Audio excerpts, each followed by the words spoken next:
দানার থেকেও ছোট হয়, কিন্তু যখন তা নিজের রূপ ধারণ করে তখন তা বিশাল বৃক্ষের আকার ধারণ করে, যা সহস্র বছর ধরে বেঁচে থাকে, ছায়া প্রদান করে, পাখিদের আশ্রয় প্রদান করে আর দেয় পথচারীদের বিশ্রাম করার স্থান।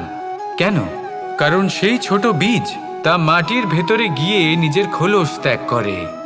অন্ধকারে থাকে সে, যতই আলো আসুক না কেন, যতই বর্ষা আসুক না কেন, সব সহ্য করে। আর তারপরে একটা চারা গাছ অঙ্কুরিত হয়, তারপর ধীর গতিতে একটা বিশাল বৃক্ষতে পরিণত হয়। দেখুন, জীবনে কঠিন সময় আসে, এই জন্য নয় যে আপনি হার মেনে নেবেন, এই জন্য আসে যাতে আপনি ভবিষ্যৎ নির্মাণের জন্য নিজেকে তৈরি করতে পারেন। যদি কঠিন সময়ে আপনি ওই বীজের মতো দৃঢ় হয়ে থাকতে পারেন, তাহলে আপনিও একদিন সেই বিশাল বৃক্ষের মতো নিজের অস্তিত্ব গড়ে তুলতে পারবেন, যা সহস্র বছর পর্যন্ত